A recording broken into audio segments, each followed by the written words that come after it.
All right, let's jump right in. It says we are live. Wendy, I'm excited to have you on LTC Heroes and have you on short stories from frontline caregivers in long-term care. To get started, tell me what's your job, where you live, what long-term care organization are you working for today? Thank you, Peter. Well, first of all, I'm in sunny Arizona, beautiful place to be this time of year, nice 85 degrees.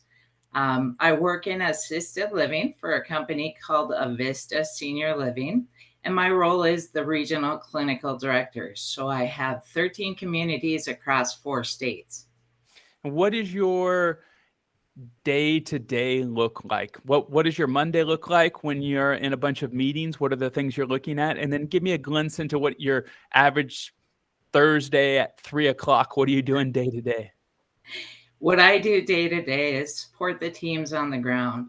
So if the nurses are having challenges, if there's software problems, if there's crises in the community, or I'm doing training, medication reconciliation, I kind of help with all aspects of the nursing field and supporting our teams on the ground.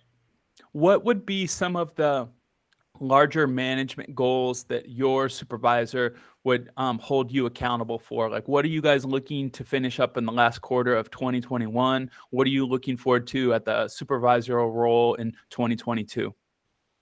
One of the biggest things we set out on a journey this year to do was mentor.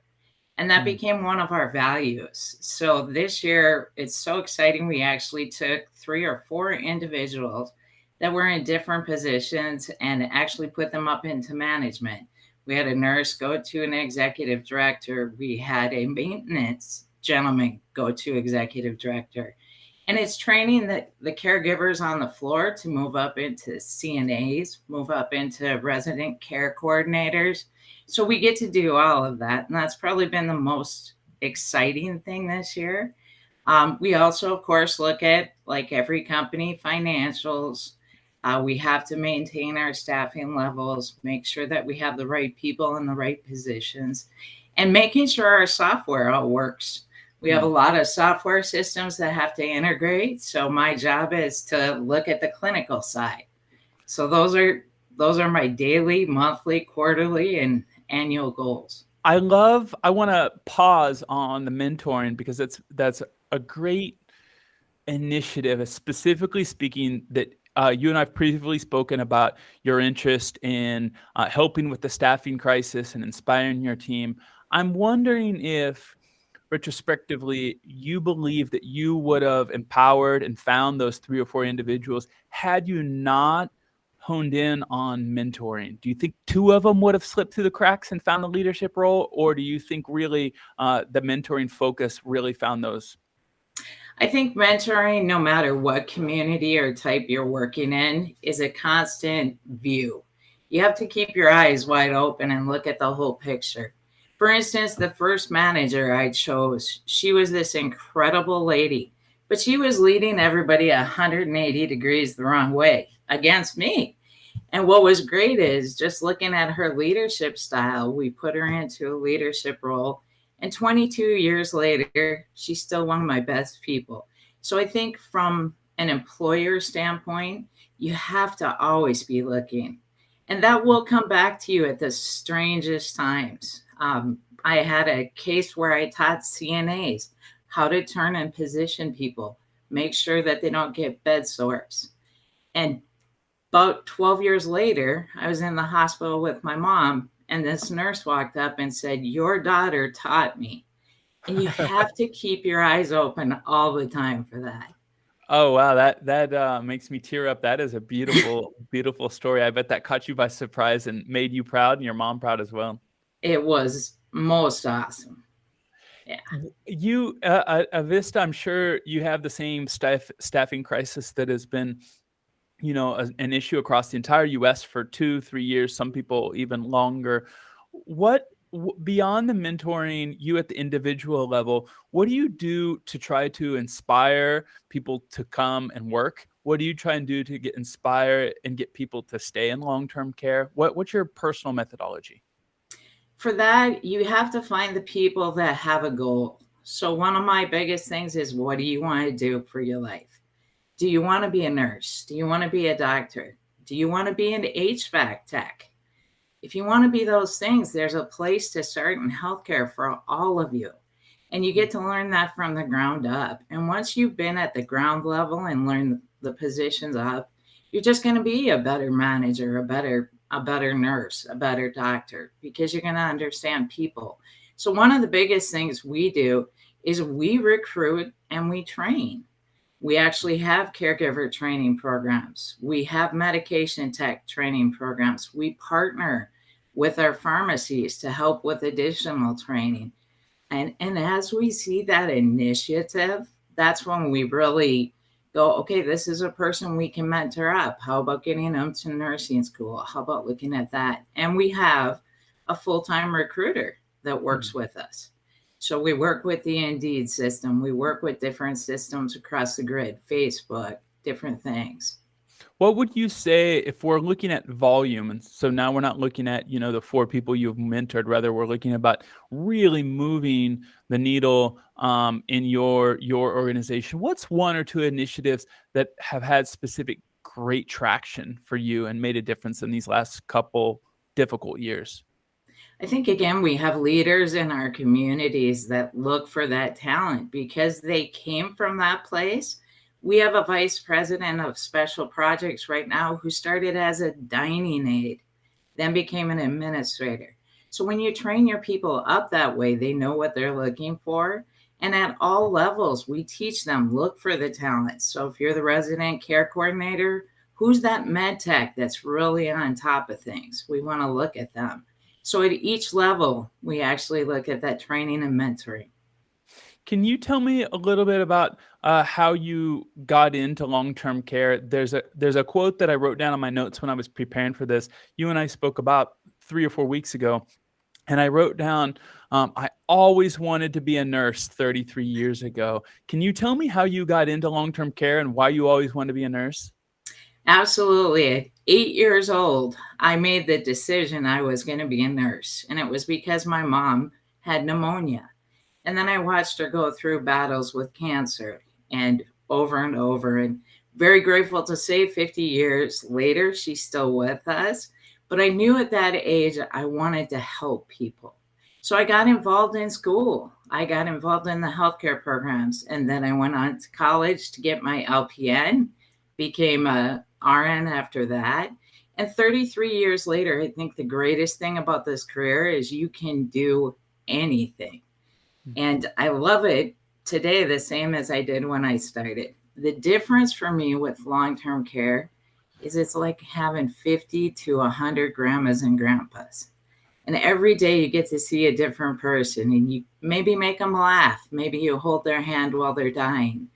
And just that simple touch, that's what makes all the difference. So that's why I love long-term care. I love that phrase, 50 or 60 grandpas and grandmas. I hadn't thought of that in those terms, but I've always been proud. I can remember, ever since I was very, very little, I've always told people I've always had 6 grandparents because my half brother lost his father when he was a baby. And so his biological grandparents became mine, and I felt blessed. And now you say, got 50 or 60, and I do feel that. So thanks for giving me the words to express what we feel inside. It's amazing. And they make you laugh and they tell you stories. And I've heard stories from people who built this country to people who lived on the streets. And they're fascinating. They're all things I'll never do in my life. So I get the opportunity to just learn history firsthand. It's awesome. I know from our chat that you are an avid book reader. You like to read books about how to supervise, how to inspire. You don't have to name any books. I'm not going to, try to corner you and make you remember. But what are central themes that you bring from those books that show up at your workplace and the way that you try to encourage and empower your team? I think the biggest thing for me is finding out what they want. What do you want to do? Where do you want to go? What do you want to be? I had 2 nurses aides who came to me and said they wanted to go to mortuary science school. I had no idea what that even was. So I had to research it. So I knew, and I'm happy to report both of them are now working in their field. It's taking those few moments to find out what people want and knowing something about it. Mm, Listen, learn about their kids. What are they playing sports in? And then giving them those tips when they come to you and they're broken and they're beat up and they're hurting, to say, okay, today you did the best you could do. mm, And all of that comes from books. I mean, it comes from reading, it comes from living it, it comes from failing, it comes mm. from succeeding. So take the time, get to know. You've interacted with a lot of families and a lot of residents over 3 decades.